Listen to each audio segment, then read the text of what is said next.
नमस्कार, खेत खजाना में आपका स्वागत है। आज 24 मई है और दिन है मंगलवार। आज दोपहर अपडेट में जैसे आपको जानकारी दी गई थी कि सरसों का जो बाजार है वो कुछ तेज हो सकता है, 25 रुपये से 50 रुपये, लेकिन ये 25 रुपये जयपुर का भाव बढ़ा और सिर्फ 6 रुपये भाव बढ़ा है भरतपुर मंडी का। कुछ और मंडियों में भी सुधार हुआ है। सलोनी ने भी आज 50 रुपये का सुधार किया है। नरमा कपास के अंदर जो गिरावट लगातार आ रही थी उसमें आज थोड़ी सी रुकावट आई है, गिरने से रुका है। विस्तार से चर्चा करें इससे पहले आपसे निवेदन कि आप इस चैनल को सब्सक्राइब कर लीजिए और सब्सक्राइब करने के साथ साथ बेल आइकॉन की घंटी जरूर दबाइए ताकि वीडियो अपलोड होते ही सबसे पहले आप तक पहुंचे। बात शुरू करते हैं सरसों से। सरसों का बाजार कई दिन से स्टेबल से भाव में एक स्थिर से सीमित दायरे के अंदर कारोबार कर रहा है। न साथ जयपुर का भाव 7,000 से नीचे आ रहा है और न ही 7200-7300 से आगे जा रहा है, लेकिन अब धीरे धीरे बाजार सुधरने की गुंजाइश बढ़ रही है। अब तक जितना सरसों आया है बाजार के अंदर, मान लीजिए कि 45 से 50 लाख टन माल अभी तक आ चुका है, उसका एक बड़ा हिस्सा 60% से ज्यादा का हिस्सा रिफाइनिंग में जा रहा है, रिफाइन बनने में जा रहा है। तो इस रिफाइनिंग बनने के कारण ही जो आगे जो लगता है, इसका फ्यूचर लगता है, वो लगता है कि सरसों की किल्लत बड़ी भारी पैदा होने वाली है, क्योंकि सरसों तेल कम बन रहा है, सरसों का रिफाइन ज़्यादा बन रहा है और भाव इसके अब भी सबसे सस्ते हैं। सरसों का तेल अब भी सबसे सस्ता है और इसीलिए इसकी मांग में निरंतरता बनी रहने की संभावना है, यानी मांग कंटिन्यू तो बनी रहेगी, मांग में बढ़ोतरी होने की भी प्रबल संभावना है। अब आगे आगे सरसों घटती जाएगी, क्योंकि एक तो आवक नहीं हो रही है। आवक इसलिए नहीं हो रही है क्योंकि घटे भाव में या कमजोर भाव के अंदर कोई भी व्यक्ति सरसों बेचने को तैयार नहीं है। थोड़ी सी बात कर लेते हैं इंटरनेशनल मार्केट की। इंडोनेशिया ने भले ही पाम तेल 23 तारीख से यानी कल सोमवार से खोल दिया है, लेकिन अभी तक इंडोनेशिया ने अभी भी दुकान तो खोल दी है, लेकिन बाजार में माल बेचने का जो प्रक्रिया है उसको भी शुरू नहीं किया है। वो धीमे धीमे निर्यात को बढ़ाना चाहता है, निर्यात खोलना चाहता है। उसकी पहली शर्त यह है कि उनके घरेलू बाजार के अंदर उनके अपने उपभोक्ताओं को पर्याप्त मात्रा में खाद्य तेल मिलना चाहिए, और यही प्रायोरिटी उनकी जो है वो निर्यात को धीरे करने के लिए, निर्यात को कमजोर करने के लिए बाधित कर रही है। मलेशिया में प्रोडक्शन कम हो रहा है, निर्यात बढ़ रहा है, और कोई साधन नहीं है हमारे पास। मलेशिया और इंडोनेशिया के अलावा पाम तेल के लिए हमारे पास कोई साधन नहीं है। ठीक है, थोड़ी बहुत दूसरी और कंट्रीज हैं, लेकिन वहां से, इन दोनों देशों से जितना माल हमें मिलता था उसका इस बार संकट बढ़ सकता है, उसकी उपलब्धता कमजोर हो सकती है। इसलिए जो विदेशी जो तेल हैं वो महंगे रहने की उम्मीद है। आगे एक सप्ताह 10 दिन तक तो उसमें कोई भाव में फर्क पड़ता हुआ दिखाई देता नहीं है।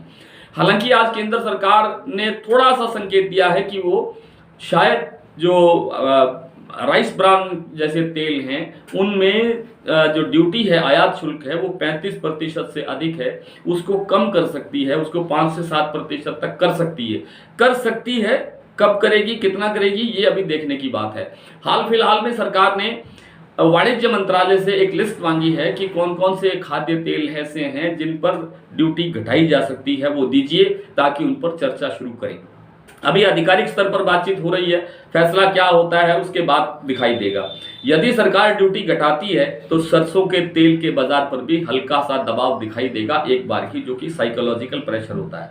उसके बाद सरसों ने निरंतर बढ़ना ही बढ़ना है। सरसों में मंदे की संभावना नहीं है। सरसों धीरे धीरे बढ़ेगी, एकदम तेजी नहीं आएगी। सरसों की रफ्तार नहीं बनेगी, स्पीड से नहीं चलेगी गाड़ी, पैसेंजर की तरह चलेगी, धीरे धीरे आगे बढ़ती हुई दिखाई देगी।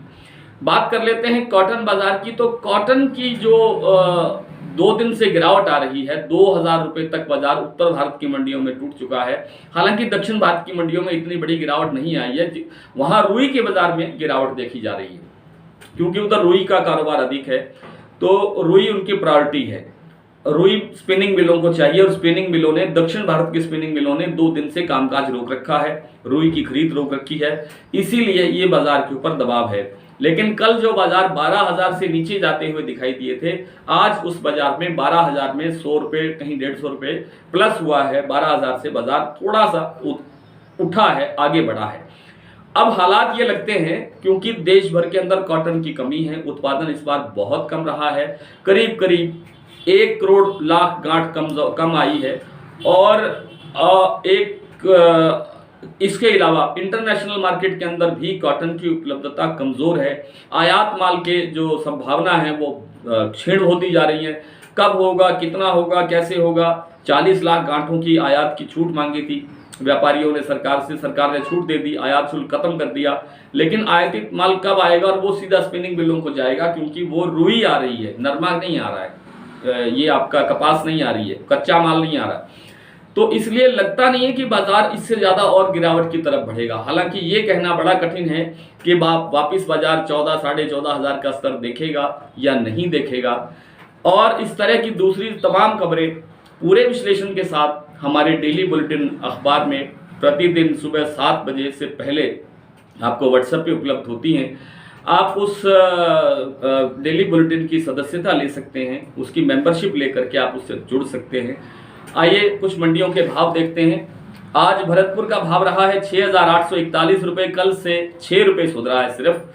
जयपुर का भाव है 7,225 रुपये का सुधार हुआ है। दिल्ली में भी 50 रुपये का सुधार हुआ है, 6,950 रुपये का भाव है। सलोनी ने भी आज 7,700 रुपये का भाव कर दिया है।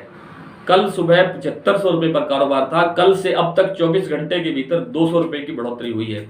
कोटा 6700, खेरली 6,925, आदमपुर 6,660, हिसार 6,600, सिरसा 6,630, दादरी 6,800, एलनाबाद 6,730, बूंदी 6,400, निवई 7,150, खैरथल 6,950, हापुड़ 6,900, सुमेरपुर 7,110, अलवर 6,923, बीकानेर 6,500, बारामंडी 6,600, बरवाला 6,500, नौहर 6,650 और अपोहर 6,500 रुपये का भाव आज सरसों का रहा है। और नरमा की बात कर लेते हैं। नरमा सिरसा में बिका है 12,100, एलनाबाद में भी 12,100 और आदमपुर मंडी में 12,306। कल आपसे फिर इसी तरह से मुलाकात होगी, तब तक के लिए नमस्कार।